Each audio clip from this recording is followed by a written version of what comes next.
She grew up in the most watched house in the world. She sang on the biggest stages in the country. She raised 4 sons, wrote 25 novels, and built a life that looked from the outside like the American dream made real. And yet, she died alone in a Chicago care facility attached to a respirator in a city she had only just moved to. She was 83 years old. Most people who remembered her name thought of her as a footnote, the president's daughter, the one whose father threatened a music critic. There was so much more to her than that. The girl from Independence. Margaret Truman was born on February 17, 1924, in a house on Delaware Street in Independence, Missouri. Her father, Harry Truman, was a county judge at the time. Not a prominent man, not a man whose name anyone outside of Missouri would have had particular reason to know. Her mother, Bess Wallace Truman, was reserved, proud, and deeply rooted in the particular world of small-town Missouri respectability that she would never fully leave behind, even after the world came to know her name. The Trumans lived in the house that Bess's family had built. It was a Victorian house on a quiet street, and the family who occupied it was a quiet family, not poor, not wealthy, not connected to power in any meaningful national sense. Harry played the piano. Bess kept the household in order, and Margaret, their only child, grew up at the center of a family that was, in its daily texture, unremarkable, which is to say normal, warm, anchored. She was an only child, which shaped everything. Harry Truman was, by his own admission, inclined to spoil her. He was a father who doted, who wrote her long letters, who sat at the upright piano in the family home and played while she stood beside him and sang. The warmth between them was real and thoroughly documented, and it set the emotional baseline of her life in a way she never fully outgrew. She was her father's daughter in a way that is rare even in close families. When he was happy, she understood it. When he was burdened, she felt it. When the world came for him, as it eventually enormously did, she took it personally in a way that never fully left her. Her mother was the disciplinarian of the two, more guarded, less effusive, but no less devoted in her own way. Bess Truman was a woman who had grown up understanding that privacy was a form of protection. And she raised Margaret with that same instinct. Don't let them see too much. Don't give them more than they need. Keep the important things inside. It was a philosophy that served a family in small-town Missouri and would prove both useful and limiting when the family moved onto the largest public stage in the country. In 1934, when Margaret was 10 years old, her father won election to the United States Senate. The family's life shifted immediately and permanently. Margaret now spent half the year in public school in Independence and half in Gunston Hall, a private school for girls in Washington, D.C. She was a senator's daughter, which was notable enough. She became a member of DAS, Daughters of the Senators, and began accumulating the particular social education that comes with living in the orbit of power without holding it yourself. She learned the geography of Washington, explored the Smithsonian Museum with an enthusiasm that impressed her classmates, and made friends in a city that was itself learning year by year how consequential it was becoming. She graduated from Gunston Hall in 1942 and enrolled at George Washington University studying history. She christened the battleship USS Missouri at the Brooklyn Navy Yard on January 29, 1944. Her father was by then vice president, nominated on the ticket with Franklin Roosevelt, and the ceremony carried the weight of the moment. She was 19 years old, gracious and composed in front of the cameras, already fluent in the particular performance that public life requires. By the time she was a junior at George Washington, the shape of the world was fracturing under the weight of a war that would define her generation.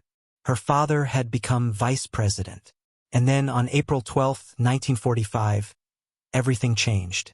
Franklin Delano Roosevelt died at Warm Springs, Georgia. Harry S. Truman, county judge from Independence, Missouri, piano player, devoted father, was now the President of the United States. Margaret was 21 years old, still a student, and in a single afternoon, her life became something else entirely. Inside the White House, the transition was immediate and total. There was no gradual adjustment, no slow accumulation of attention. One day, Margaret Truman was a college junior with a father who happened to be vice president. The next day, she was the only child of the most powerful man in the world, and every reporter in the country wanted to know what she looked like, what she thought, and what she planned to do with herself. The White House in 1945 was, in many ways, an institution still adjusting to the idea of having a young, unmarried daughter of the president living within its walls. Eleanor Roosevelt's children had been grown and scattered during the years Franklin had occupied the presidency. Before that, you had to go back quite a ways to find a president's only child navigating Washington's social and political landscape without the buffer of siblings or a family structure that could absorb some of the attention. Margaret was alone in a particular way. She had no brothers or sisters to share the scrutiny with. She had her parents, Harry, the president, and Bess, who deeply resented Washington and made no secret of it privately, who had not wanted this life and managed it with steely composure because she had no other choice. Margaret understood both of them.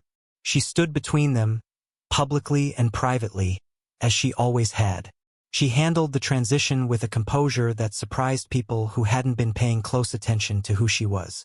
She was 21, old enough to understand the stakes, young enough to still be genuinely startled by the scale of it. She muted her public commentary and made sure what she said and how she appeared was politically thoughtful. She attended the events required of her. She stood beside her parents at the ceremonies that defined those years. The end of the war in Europe, the surrender of Japan, the beginning of the post-war world that her father was being asked to shape without quite having been prepared for it. She had absorbed enough of her mother's instincts to know that the wrong word in the wrong room becomes a headline by morning. But she was not Bess. She was warmer, more social, more genuinely curious about the people she encountered. She enjoyed meeting the figures who moved through those rooms, diplomats, generals, artists, journalists. She was good at it. She was, in the particular social language of Washington, a natural. But there was one thing she would not give up. Not for the cameras, not for the political optics, not for anyone. She wanted to sing. Margaret had been taking voice lessons since she was 16, starting in Independence with a family friend named Mrs. Thomas J. Strickler. She was a collar soprano, a high, agile voice suited to the most demanding classical repertoire. She had the kind of vocal flexibility that requires years of disciplined training, and she had put in those years. She was serious about it in a way that went beyond the casual musical interest that the daughter of a piano-playing president might be expected to display. She intended to make it a career. That she was now the president's daughter complicated things in ways she understood intellectually, but could not fully protect herself from emotionally. She studied in New York with Estelle Liebling, the voice teacher of soprano Beverly Sills. A meaningful credential, a sign that the circles she was moving in musically were genuine ones. The training was serious. The ambition was real. In March 1947, she made her professional debut. A radio concert with the Detroit Symphony Orchestra broadcast nationally while her parents listened from the Little White House in Key West, Florida. The broadcast reached households across the country. That August, she made her stage debut at the Hollywood Bowl before a crowd of approximately 20,000 people. She then embarked on a national concert tour covering some 30 cities. Audiences loved her. She was warm on stage, genuinely present, and carried herself with an unaffected Midwestern ease that audiences in packed concert halls found refreshing. The reviews from this period were largely kind, sometimes genuinely complimentary, sometimes hedging in a polite direction, sometimes faintly equivocal, in ways that a careful reader might notice. But the most honest observers, then and later, would acknowledge that there was a question underneath all of it. How much of the warmth in those reviews was for the voice? And how much was for the fact that criticizing the president's daughter carried risks that most critics simply were not eager to take on? That question would be answered definitively in December 1950. And the answer would change everything. The letter that echoed. On December 5, 1950, Margaret Truman gave a concert at Constitution Hall in Washington, D.C. It was a significant occasion. Her parents were in the audience along with British Prime Minister Clement Attlee, who was in Washington for meetings with her father about the Korean War, which had been underway for months. The hall was full of Washington figures. The applause was warm. The following morning, Washington Post music critic Paul Hume published his review. Hume was 34 years old at the time, a well-regarded music scholar who also taught at Georgetown University. He was not a man with a political agenda or a personal grievance. He was a critic doing what critics are supposed to do, offering an honest, professional assessment of a performance. His review acknowledged that Margaret was attractive on stage and that the audience had responded to her warmly. Then it said plainly that she could not sing very well, that she was noticeably off-pitch through much of the performance, that she had not improved over the years he had heard her, and that her technique still fell short of what could reasonably be called professional. It was a fair review by most accounts. It was also the review that most critics before him had declined to write because most critics before him were not willing to tell the truth about the president's daughter in print. President Truman read it that same morning. He was already under extraordinary stress. The Korean War was escalating badly, and that very day he had also learned of the sudden death of Charlie Ross, his childhood friend and White House press secretary. He was grieving and exhausted and furious. He sat down and wrote Paul Hume a letter by hand on White House stationery. The letter told Hume that he had just read a lousy review. It described Hume as an 8 ULA man on 4 ULSA pay. It said that if they ever met, Hume would need a new nose and a considerable amount of beefsteak to deal with the resulting black eyes. It was the kind of letter that a father writes, not a president. Harry Truman would later say exactly that in his own defense, that he had written it as a father, not as the commander-in-chief. He was probably right about that. But the distinction in practice was one the country didn't make. The letter was meant to be private. Truman sent it directly to Hume. Hume showed it to a colleague at a rival paper, the Washington News, which published a story about it. The wire services picked it up. It was printed across the country. By the following day, it was international news. Margaret, who was on a concert tour in Nashville when the story broke, told reporters she was absolutely certain her father had not written such a letter. She said that Paul Hume was a fine critic and had a right to write as he pleased. When the White House confirmed that the president had indeed written it, she went quiet. The public reaction was split along lines that revealed something about how the country saw both the presidency and the press in 1950. Many Americans sided with the president, a father defending his daughter, doing what any father would do if he had the power to do it. The letters that came into the White House in the days that followed ran, by the accounting that Harry Truman himself tracked, more than 80% in his favor. He held a staff meeting and marched his aides down to the mailroom to prove it. Many others were alarmed by the letter for exactly the same reason, because the president had the power to do it and had used that power.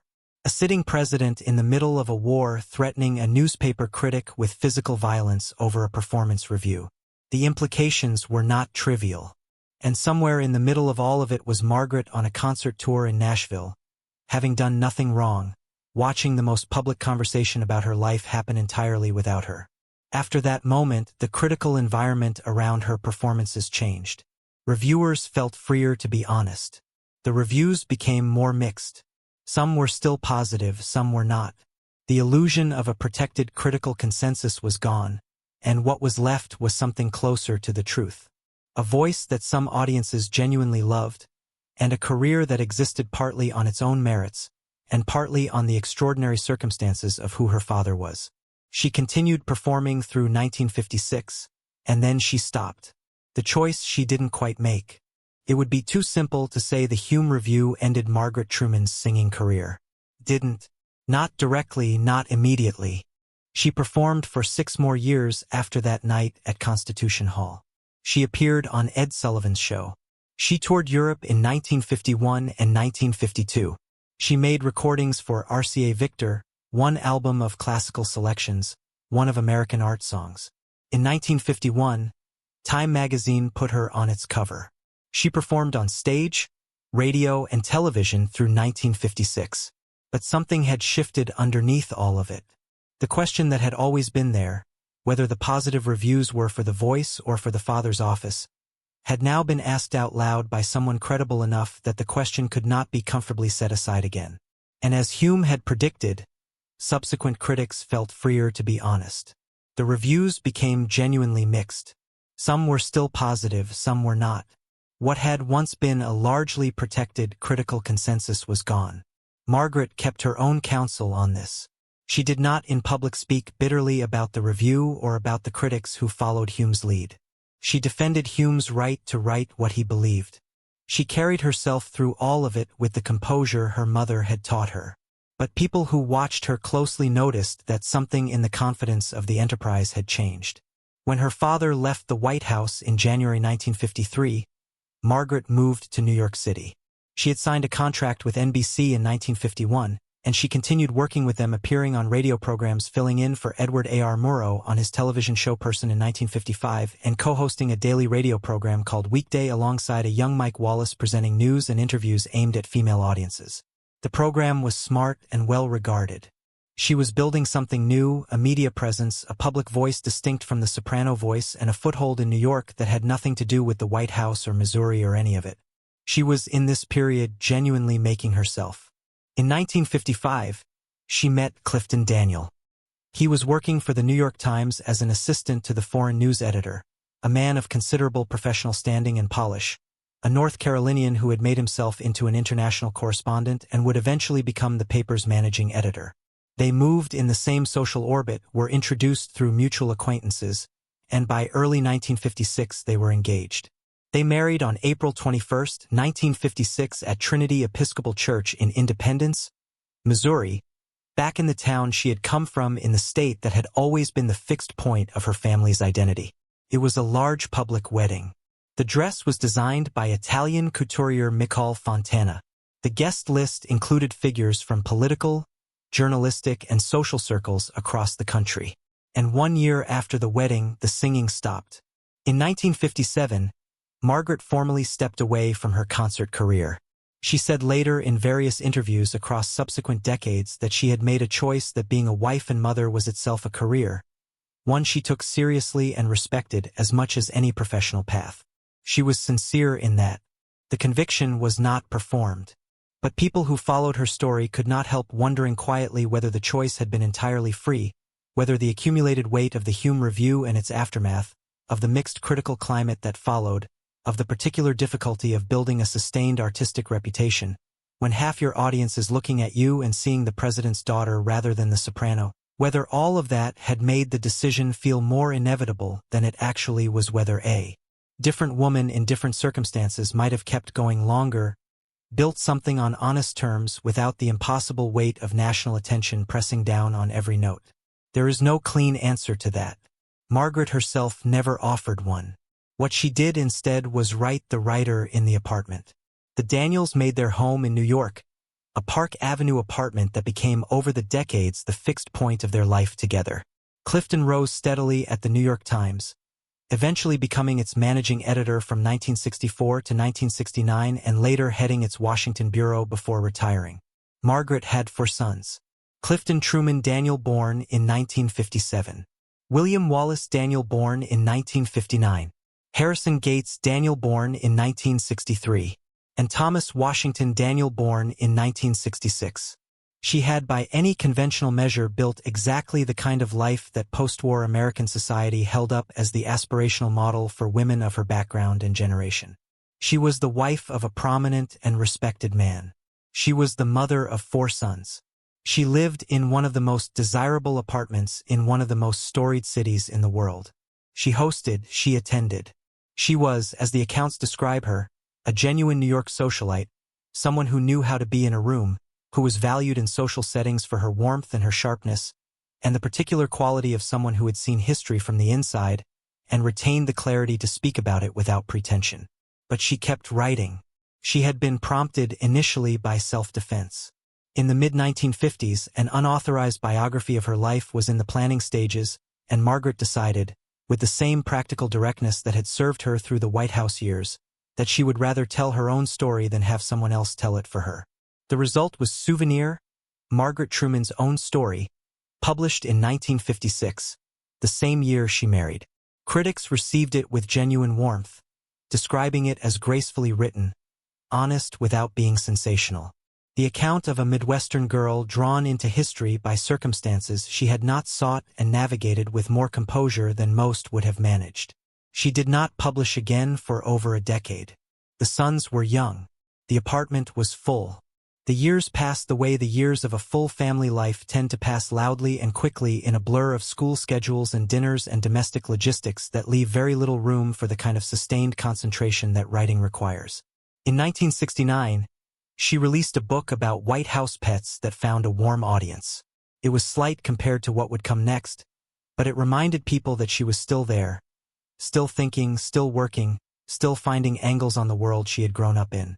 Then, in 1973, she published the project she had been working toward for years, a full biography of her father. Harry S.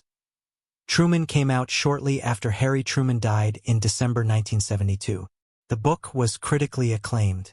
Reviewers praised its intimacy, its access to the private man behind the public presidency, the particular quality of a portrait that only a daughter who had loved her father unreservedly could have produced. It became a bestseller. It was by most assessments a genuinely good book, not simply an act of filial devotion, but a substantive contribution to the historical record of a presidency. She was 48 years old when it came out. It was in many ways the beginning of the most productive period of her professional life. She wrote about her mother. Next, Bess W. Truman published in 1986.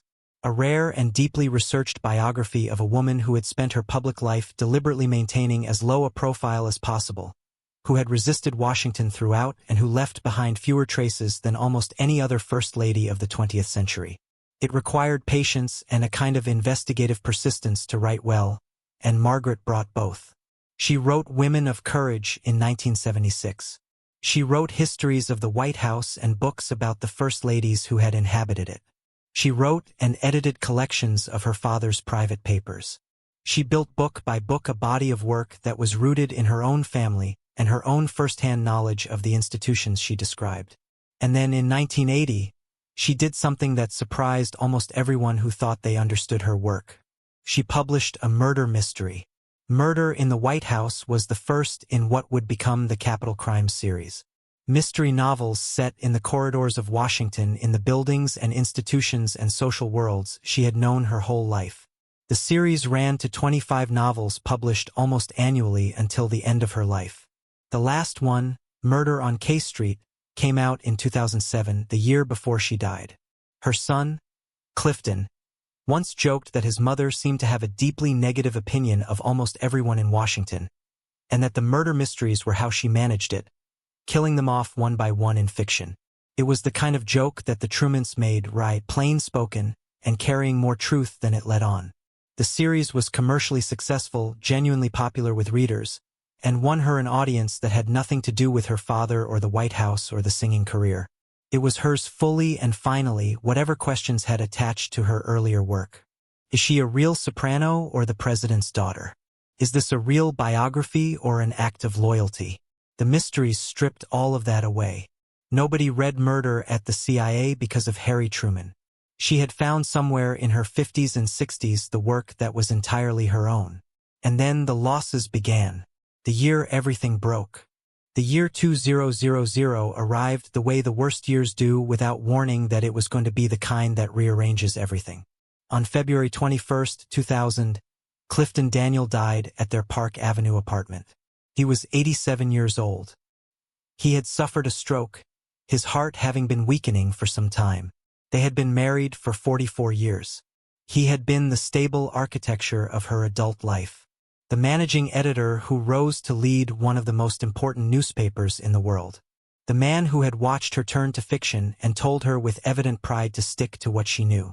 The man who had shared the Park Avenue apartment through the writing of 20-some mystery novels, through the biographies of her parents, through the raising of 4 sons and the watching of grandchildren arrive. 44 years. In a life that had been so publicly and persistently scrutinized, the marriage was one of the things that had remained genuinely private, not because they hid it, but because it was stable, and stability in the tabloid arithmetic of American public life generates very little material. She was 75 years old when he died. She had her sons. She had her work. She had the apartment. And then 6 months later, on September 4, 2000, her son, William Wallace Daniel, was struck by a taxicab on Park Avenue just outside her building and died from his injuries 2 days after the accident. William was 41 years old. He was the second of her 4 sons, a psychiatric social worker and researcher at the New York State Psychiatric Institute at Columbia University, where he worked on reducing risk factors for serious mental illness. He was crossing Park Avenue at East 76th Street at 2:40 in the morning when the cab traveling north struck him. He was taken to New York Hospital. He died there on September 4, 2000. The accident happened a few feet from the building where his mother lived. William had spent his professional life helping people who were suffering in ways most people preferred not to look at directly. He had just lived through his father's death. He was 41 years old.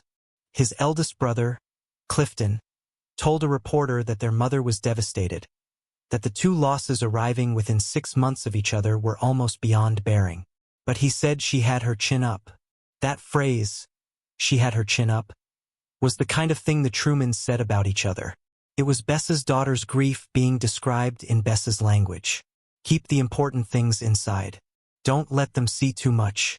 The chin stays up, not because the weight isn't crushing, but because that is what people in this family do when the weight gets heavy. Margaret kept writing. In the months and years that followed, she published more mystery novels. She kept up her involvement with the Harry S. Truman Library.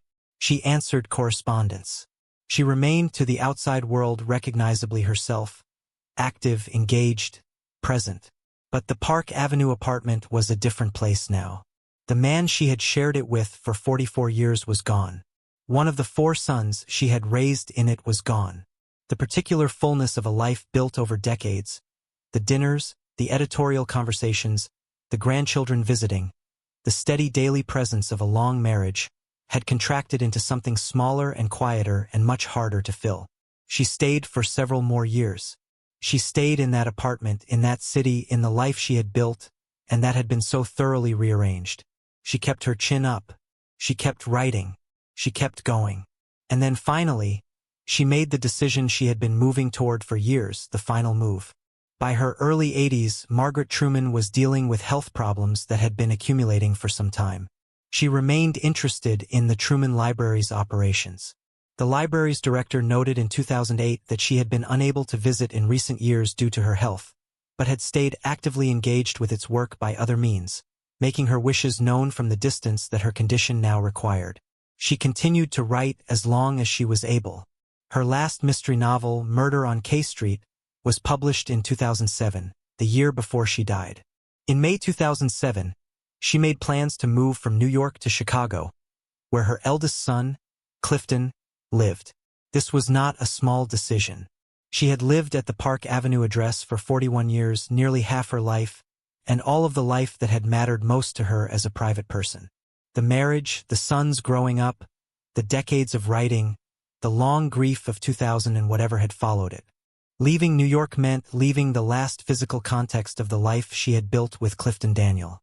It meant acknowledging, without quite needing to say it, that the era she had built around that apartment was over, and that what remained was something quieter.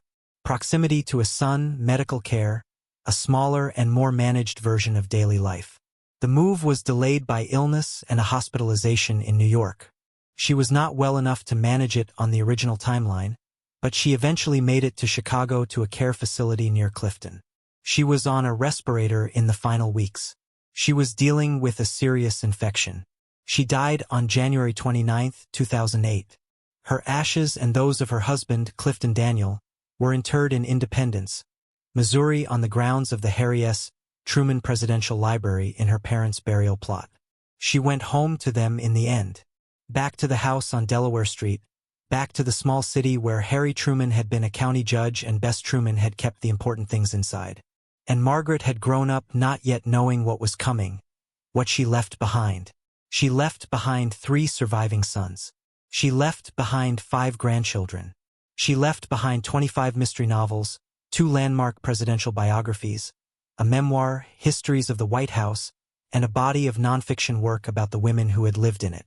More than 20 books in total, written across 6 decades, covering more ground than most writers manage in a full career. She left behind the story of a singing career that ended not with a single decisive blow, but with a slow accumulation of pressures from all directions. The scrutiny of being a president's daughter, the Hume Review and the atmosphere it created, the marriage and the sons and the choices that pile up in a life until a person looks back and cannot quite reconstruct the sequence that led to where they ended up. She left behind a set of remarks given in interviews over the years that were more candid than anyone who had met the composed, gracious public figure might have expected. She said she felt she had lived several different lives and that the White House years were one of them. She said that some of it was fun, but most of it was not. She said it had been a great view of history being made. The only thing she had ever missed about the White House, she said, was having a car and driver. That last line is pure Margaret Truman, the Midwestern plainness, the refusal to sentimentalize what had actually been a profoundly strange and difficult thing to live through. She could have built a second career out of warmly remembered anecdotes about her famous father and the great men he had known. Many people in her position would have. Instead, she chose to be honest, and the honesty had a slightly dry edge to it, the edge of someone who had been looked at for a very long time, and had made a quiet peace with never being fully seen. She was throughout her life more than the role that history assigned her. She was not simply the president's daughter. She was not simply the woman whose father threatened a music critic.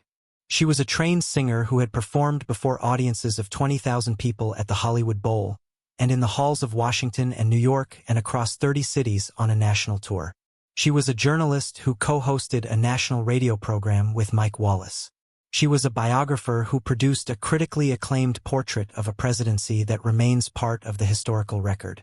She was a novelist who found her most authentic and commercially successful voice in her 50s in a genre nobody would have predicted for her and who kept writing until the year she died.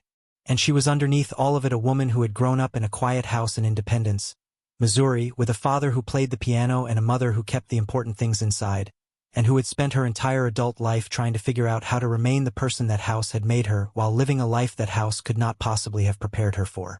Harry Truman was by most historical assessments one of the more consequential American presidents of the 20th century. The man who ended World War II, who oversaw the beginning of the Cold War, who made decisions that shaped the world for decades. His name is on a library in Independence and on a college in Chicago where his grandson works. His face is on the covers of history books. Margaret's name is on 25 mystery novels that are still in print and on 2 presidential biographies that historians still reference and on the gravestone she shares with her husband in her parents' burial plot on the grounds of the Truman Library in Independence, Missouri.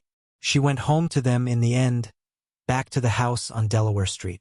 Back to the city where the piano played and the important things stayed inside. Back to the beginning of the story, which had always been, even at its most scrutinized and public and enormous, a private one.